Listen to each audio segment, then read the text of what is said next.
Cerita ini adalah adaptasi dari kisah nyata yang dialami oleh Rian dan rombongannya saat mendaki Gunung Semeru yang dikirim ke email kami. Berbagai hal mistis yang terkandung dalam cerita ini adalah nyata. Namun nama-nama yang terdapat dalam cerita sengaja disamarkan untuk melindungi privasi dari tokoh sebenarnya. Kejadian sekitar tahun 93. Waktu itu aku masih kuliah semester akhir. Entah apa yang kupikirkan hingga kuiyakan saja ajakan Rudi itu. Resah sekali rasanya hatiku saat itu. Yudi adalah teman kuliahku sekaligus anak dari Pak Deko. Saat itu aku tinggal bersama mereka, jadi susah sekali untuk aku menolak permintaan dari Yudi. Rian, apa kamu yakin mau ikut Yudi ke Gunung Semeru besok?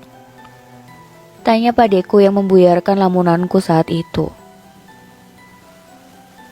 Sebenarnya sih aku ragu Pak De, tapi gimana lagi, kasihan Yudi jika tidak aku temani. Jawabku dengan penuh gelisah. Di tengah obrolan kami tiba-tiba Yudi datang dengan penuh semangat membawa sejumlah barang untuk keperluan naik gunung besok. Yan, kita besok jadi pergi kan? Aku udah siapin semuanya keperluan kita nih. Kata Yudi yang sangat antusias karena ini kali pertamanya mendaki gunung. Iya bro, kamu yakin ke gunung itu? Kenapa gak nyoba ke tempat lain selain gunung? Tanyaku mencoba untuk membujuk Yudi. Enggak lah, pokoknya kamu harus temenin aku. Banyak kok temen lain yang dari kampus kita yang ikut. Udahlah, kamu gak usah khawatir, aman.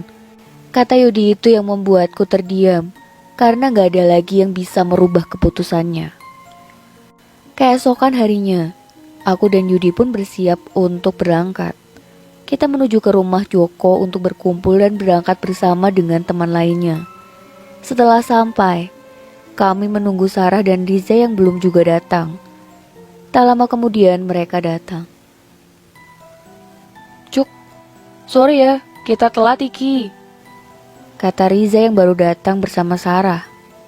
Iyo, gak apa-apa, slow, jawabku. Hanya aku yang merasa ini anak mau mendaki gunung kalau bahasanya kasar kayak gitu gimana? Jadi takut sendiri kalau dia gak bisa menjaga sikapnya. Ayo berangkat deh, keburu siang nih. Ntar malah kemalaman kita sampai puncaknya. Ajak Riza pada kami semua. Kami pun berangkat menuju Gunung Semeru menggunakan motor. Siang hari kita sampai di base camp Ranupani. Di sana kami bersiap untuk mendaki gunung. Seperti biasa, penjaga base camp memberitahu jalur mana yang harus dilalui, larangan, aturan, serta adab yang harus kita jaga saat mendaki gunung. Perjalanan kita mendaki berjalan begitu lancar. Untunglah yang aku khawatirkan tentang Riza tidak terjadi. Ternyata dia bisa menjaga sikap dan adab saat mendaki. Hari mulai petang. Kami memutuskan untuk beristirahat di tengah perjalanan dan membuat tenda untuk bermalam di sana. Jam menunjukkan pukul 12 malam. Tiba-tiba Yudi membangunkanku yang tengah tertidur. Yan, temenin ke depan yuk. Kata Yudi sambil membangunkanku. Ini udah malam Yud, aku ngantuk banget. Mau ngapain sih? Sambil mengantuk aku menjawab Yudi. Ada suara rame tuh di depan kayak pasar. Kita kesana yuk, temenin gue. Pujuk Yudi. Aku pun mengiyakan dan pergi menemani Yudi. Melihat apa benar keramaian yang dibilang Yudi itu pasar. Ternyata sesampainya di sana, benar di sana ada tempat ramai sekali seperti pasar. Banyak sekali yang dijual, mulai dari pakaian sampai makanan ada di sana. Ayo buruan, gue lapar, kita beli makanan di situ yuk. Ajak Yudi sambil menarikku. Iya sabar. Jawabku setengah sadar dan tidak sadar karena aku benar-benar mengantuk. Aku pun menurutinya dan ikut makan bersamanya. Ketika nyawaku mulai kumpul dan rasa kantukku mulai hilang, perasaanku mulai aneh saat memesan makanan. Penjualnya itu pandangannya aneh banget. Diajak bicara pun jawabannya cuma singkat-singkat saja. Lalu kuperhatikan sekitar pasar, aku melihat beberapa orang berpakaian zaman dulu. Hanya dia mematung memperhatikan kami seolah-olah kami orang asing bagi mereka. Sedangkan Yudi sangat menikmati makanannya. Perasaan anehku kusimpan sendiri hingga saat kembali ke tenda, kuceritakan semua kepada Yudi. Yud, tadi lo ngerasa aneh gak sih sama penjual yang di tempat tadi? Tanyaku penasaran. Enggak tuh, biasa aja. Pecelnya enak kalau kesini lagi, ke tempat itu lagi ya. Jadi gak perlu bawa bekal banyak-banyak, jawab Yudi. Aku kok aneh ya? Yang jual itu ekspresinya aneh. Terus aneh aja di tengah hutan gini ada pasar ramai banget tengah malam, kataku yang masih keheranan. Udah, gak usah dipikir. Sekarang kan udah kenyang. Tidur gih. Besok pagi kita lanjut naik, kata Yudi sambil menarik sarung untuk selimut. Semalaman aku tidak bisa tidur mikirin tentang pasar itu. Aku ceritakan pada teman-teman yang lain pun tidak ada yang menghiraukanku dan menganggap hanya hal biasa saja. Karena sudah modern dan gunung ini ramai pendaki, tidak menutup kemungkinan kalau benar ada pasar. Keesokan harinya, kami melanjutkan perjalanan ke puncak. Dengan masih kepikiran hal semalam, aku hanya terdiam sampai Riza menegurku. Yan, lo kenapa diem-diem baik dari tadi? Masih kepikiran yang semalam atau kamu mau istirahat dulu? Tanya Riza khawatir. Slow, gue gak apa-apa kok. Jawabku singkat karena aku tahu tidak akan ada yang menganggap serius dengan apa yang aku pikirkan. Singkat cerita, sore harinya kami sampai di Kalimati dan langsung mendirikan tenda untuk bermalam lagi. Dan kami berniat summit attack dini harinya. Di Kalimati kami bertemu beberapa pendaki yang sedang ngecamp. Setelah mendirikan tenda, kami langsung makan dan istirahat di depan tenda sambil menikmati suasana alam. Sekitar jam 7 malam kami semua tidur untuk mengisi tenaga supaya nanti malam bisa summit attack. Sewaktu aku tidur, aku merasakan ada yang mengelus-ngelus badanku. Sontak aku langsung bangun dan ketika aku bangun, ternyata di tenda kosong tidak ada orang. Pada kemana anak-anak? Bisikku dalam hati. Bergegas aku keluar tenda mencari mereka. Tetapi tidak ada siapapun dan hanya ada satu tenda di dekat tenda kami. Bergegas aku berjalan ke arah tenda itu. Aku berniat bertanya ke orang yang ada di dalam tenda itu. Kebetulan aku lihat tenda itu terbuka. Sesampainya di depan tenda itu, alangkah terkejutnya aku. Di situ ada sosok hantu wanita berbaju putih berjalan merangkak dan mengeluarkan suara aneh. Melihat kejadian itu, darah di sekujur tubuhku seakan berhenti mengalir. Sempat aku terdiam beberapa detik, lalu dengan rangka 1000, aku berlari meninggalkan tenda itu sembari berteriak minta tolong. Aku terus berlari tak tentu arah hingga akhirnya aku terjatuh karena tersandung akar dan akhirnya aku pingsan. Sebelum aku pingsan, aku sempat melihat sosok itu merangkak ke atas pohon. Sosok wanita berbaju putih dengan muka mengerikan.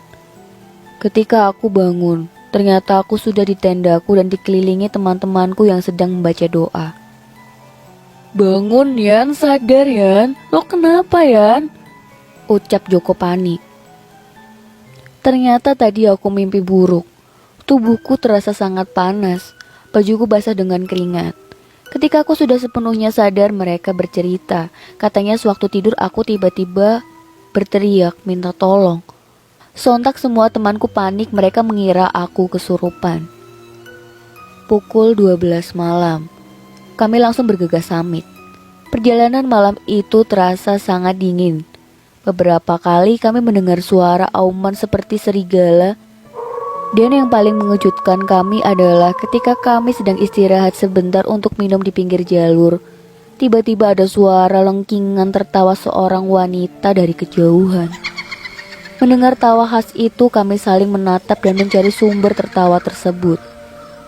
Tak lama berselang, di antara kami pun berbisik agar tak menghiraukan suara itu dan melanjutkan perjalanan. Belum 5 menit kami berjalan, ada bayangan putih yang terbang melintas di atas pohon, diiringi cekikikan seperti sebelumnya. Aku dan rombongan benar-benar sangat takut waktu itu. Setelah penampakan itu, kami gak ada yang berani melihat ke atas. Kami berjalan ngelihat ke arah bawah, ke arah tanah. Tapi tiba-tiba entah kenapa mataku seperti ada keinginan melihat ke depan. Ketika mataku melihat ke arah jalur, penampakan itu semakin mendekat ke arah kami diiringi suara cekikikan yang semakin kencang. Refleks, aku buang muka ke arah tanah. Tiba-tiba Rizal yang jalannya paling depan berhenti. Kami di sini gak ada niat buruk. Kami juga ngucapin salam dan berdoa sebelum mendaki, ucapnya. Aku dan yang lainnya cuma diam 1000 bahasa. Tumben berani banget Riza, ucapku dalam hati. Ayo lanjut, jangan diliatin. Lihat aja kaki temen yang ada di depan kita, ucap Riza. Kira-kira jam 4 pagi kami sampai di puncak Semeru. Cukup lama kami menghabiskan waktu di puncak. Lalu kami turun gunung sekitar jam 8 pagi. Di perjalanan turun, aku ingat betul jalan itu. Jalan menuju pasar yang kemarin aku datangi dengan Yudi. Seraya aku langsung mendekati Yudi. Yud, itu jalan yang ke pasar kemarin. Kok gak ada lapaknya yang kemarin kita makan ya? Lapak lainnya juga gak ada. Tanyaku keheranan dan sedikit merinding. Iya bener, jalannya ini. Aneh, masa gubuknya bisa bongkar pasang, ucap Yudi. Semakin kuat perasaanku bahwa ada yang tidak beres dengan pasar yang aku datangi dengan Yudi kemarin malam. Singkat cerita, hari sudah mulai gelap. Perjalanan kami terus berlanjut karena target malam ini kita harus sampai base camp. Di tengah perjalanan, aku mendengar Sarah membaca ayat kursi dan doa-doa dengan suara pelan. Setiap kali kita minta istirahat sebentar buat minum dan isi tenaga, Sarah selalu menolak dan meminta kami untuk terus berjalan. Kami yang merasa ada yang tidak beres dengan kelakuan Sarah pun mengiyakan permintaannya. Aku sendiri sepanjang jalan mengajak rombongan mengobrol dan basa-basi untuk mencairkan suasana. Sesampainya di bawah, kami bertemu lagi dengan penjaga base camp yang waktu itu. Yang aneh saat aku datang, pertanyaannya itu membuat aku sangat kaget. Piye? Enak gak pecel bae? Tanya penjaga base camp itu padaku. Enak pak, sahut Yudi. Lain kali kalau malam, jangan makan di luar pas kemah. Dikasih makan setan kan jadinya, kata penjaga base camp itu. Aku dan Yudi saling berpandangan. Maksudnya? Jawab Yudi kebingungan. Itu yang kalian berdua temui itu bukan pasar manusia. Itu namanya pasar Dieng. Pasarnya para makhluk halus penunggu Gunung Semeru, kata penjaga base camp itu menjelaskan kepada kami. Kalian tahu apa yang kalian makan? Kelihatannya pecel, tapi sebenarnya itu bangkai binatang dan belatung, imbuh penjaga base camp tersebut. Rasanya bulu kuduku langsung merinding, karena tahu tempat itu bukan pasar manusia tapi pasar setan. Aku dan Yudi langsung mual dan pengen memutahkan semuanya, begitu mengetahui apa yang sebenarnya dimakan malam itu. Kalian sih malam-malam pakai keluar segala cari makan di tengah hutan, jadi gitu kan? Ucap Riza. Penjaga base camp itu hanya tersenyum dan menganggukkan kepalanya menandakan tidak apa-apa karena ketidaktahuanku dan Yudi. Setelah itu Sarah bercerita. Katanya selama perjalanan turun dia baca doa terus karena dia melihat sosok wanita pendaki di belakang rombongan kami. Sosok pendaki itu mengikuti kami. Makanya dia gak mau berhenti di perjalanan turun. Awalnya sewaktu turun, Sarah melihat sosok itu di pinggir jalur membelakangi kami. Sarah mengira dia adalah pendaki yang sedang menunggu temannya, dan ketika Sarah hendak menegurnya, tiba-tiba kepala pendaki itu berputar melihat ke arah Sarah. Muka pendaki itu hitam gosong. Bagi orang kalap ketakutan, langsung Sarah membuang muka dari sosok itu. Tidak sampai di situ, ternyata sosok itu mengikuti kami sepanjang perjalanan turun. Tetapi hanya Sarah yang melihatnya. Sungguh campur aduk rasanya, merinding, takut jadi satu saat itu. Dan setelah kejadian itu, kami pun pulang ke rumah masing-masing. Sesampainya di rumah, kami menceritakan semuanya ke Pak D. Pada akhirnya Yudi kapok mendaki Gunung Semeru lagi. Pengalaman mendaki kali ini dapat dijadikan pelajaran untukku dan teman lainnya agar selalu berhati-hati dan menjaga sikap saat mendaki gunung. Kita ini hidup berdampingan bersama mereka yang goib, dimanapun itu, jadi perlu menjaga sikap dan adab ketika datang ke suatu tempat, khususnya alam terbuka seperti hutan dan gunung. Karena kita tidak tahu